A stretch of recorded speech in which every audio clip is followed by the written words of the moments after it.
3, 4.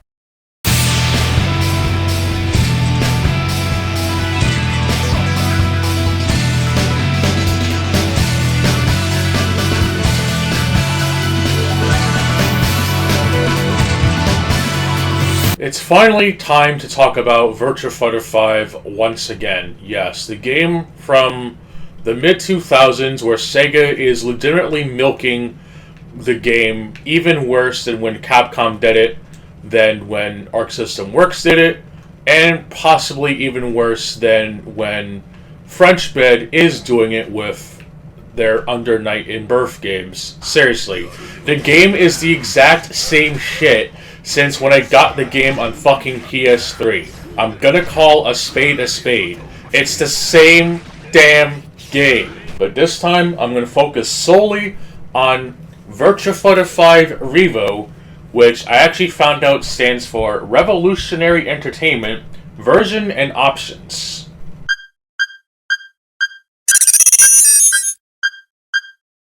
Choose your immortal hope. I'm actually surprised, honestly. They're actually implementing what I wanted SEGA to do since Ultimate Showdown was a thing. And yet people's excuse for that was, well, they had to test the grounds first on PS4. Yes, the version on PS4, which was part of PS Plus month or whatever the fuck, it was overpriced as fuck, and it was given those who had PlayStation Plus for free for a month. Technically true, but misleading, as it's not like Xbox Live Games of Gold as it used to be, and should be, but whatever. And then with the release of Revo and shit, and all that de novo debacle that I just, quite frankly, I'm not going to address because people will rather bottom out for SEGA every time they announce something related to Yakuza, Sonic, or now even Virtua Fighter, and even Shinobi, than actually wanting good fucking products. Seriously, this argument between someone and I back in the abyss still holds up, except for one aspect, in that SEGA is actually bringing back Quest Mode from Virtua Fighter 4. However, I have some speculation and concern considering that two other games have claimed to bring back that thing that people like myself want out of a game they're going to shell out money for. So, let's just get right into it. As the AC no doubt cools off my tangent drive, which I hope won't be too bad. It has been a while, so I might be a little rusty. And you also have to excuse the footage I'm using. I'm trying something different with the capture card I use for a pre-recorded video, so please excuse any discrepancies. I'm really trying to make sure I get proper footage about the Elgato fucking up. That shit's gonna more than likely be used for live streams, while the other one they have is primarily for pre-recorded stuff, just to assure that I can at least get some level of use out of making videos that aren't just rants and shit. Alright, let's just get right into it, because if I say go for it or get to it, I'll get fucking crybabies.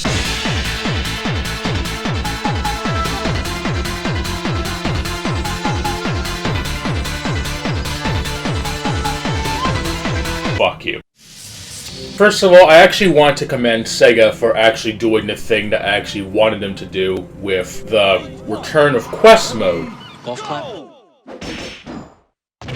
Only if they don't do the bullshit that both Street Fighter 6 and Tekken 8 have done by making them essentially paying to skip the grind, especially since those games, at least with Tekken 8, are known for their customization, that Virtua Fighter expects you to pay money for collab outfits, and even with Final Showdown, they essentially took the customization outfits and expect you to pay for them again with zero discounts.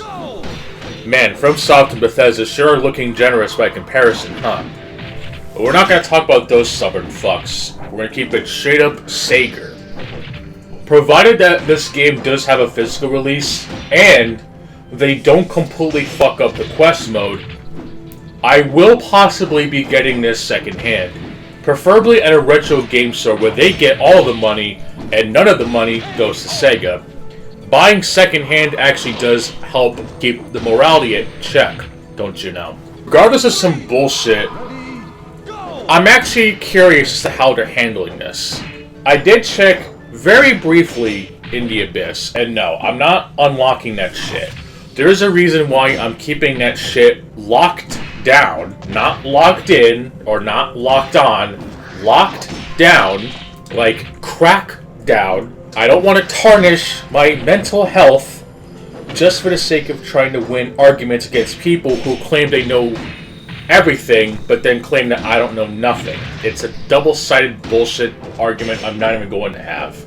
I know that Mortal Kombat 1 has its own flavor of offline modes of play besides the usual arcade ladder and the story mode and shit, but I'm pretty sure one of those modes requires an online connection, as with what Mortal Kombat X and 11 did, so I'm not counting those either. If you need to have an online connection to play the fucking mode, it does not count.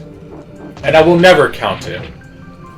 And even if it is true from that one comment I got from a while ago, yes, Street Fighter 6 and Tekken 8 do have those modes of play, besides the usual shitty arcade mode, the shitty story mode, and of course, the only reason why all these people play online, autistically mind you, is because of the sweet online play. Well, guess what? Not everyone cares about PvP, especially in a fighting game. What a shock. Something like Grand Blue Fantasy Versus. What, you thought I was gonna say Rising at the end? No, fuck that shit. That game sucks. And fuck 2B, and fuck that controversy with Shaq. That was such a fucking nothing burger, it wasn't even funny. I'm so fresh, you can suck my nuts. I'm so fresh. I know that the game is made by Arc System Works, so I'm pretty sure this was made before they bended the knee. I'll at least admit and give credit, unlike a lot of people, that they actually did a pretty good job at actually giving a complete experience at launch, unlike a lot of studios these days. Even having a complete experience at launch that not only works, but is actually enjoyable. What a shock. The fact that it took how fucking long since Final Showdown to be a thing, and then Ultimate Showdown, then Revo World Tour, which is apparently going to be a Devil May Cry 5 Special Edition sort of thing, where you have to basically buy the game twice and get the extra content on those versions, which is just insane to be honest. I really hope that SEGA doesn't make this World Tour mode a shitty, microtransaction-filled piece of shit, unlike what Killer Instinct 2013 did when its third season introduced the Shadow Lords mode. Are you feeling old yet? I don't want to assume that SEGA is just going to pump out some bullshit, even though they have been for a very long time now. Honestly, a lot of the once great developers are starting to show their cracks, even from software, but nobody wants to admit that part at least. Virtua Fighter 4 Evolution's quest mode wasn't exactly the greatest either.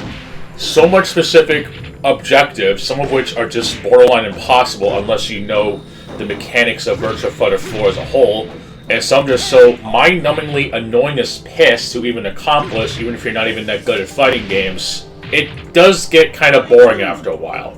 And even with the original Virtua Fighter 4, the Kumite mode essentially being a endless mode, except every single time you win a match, here comes a new challenger. Here comes a new challenger. Here comes a new challenger. Even other games outside of the fighting game genre can't even get the basic arcade mode proper, and that's pretty damn sad. And I really want to give them that hope that just maybe this version of Virtua Fighter 5 will make me want to actually play the quest mode and see if it's actually worth doing. There is one other thing I do want to talk about though, and that is the fact that they're actually charging money for Durl, who is essentially the game's secret challenger, so to speak. Technically, you always fight Akira as the final boss, but then you fight a bonus fight where you get one shot at fighting Durl. But here's my problem. $8 for a character that's essentially recycled from the exact same engine from the mid-2000s is pretty fucking crazy. It's like the one meme where the guy puts out the credit card and it uses Tekken 3 as the image, which I still think the meme is extremely disingenuous.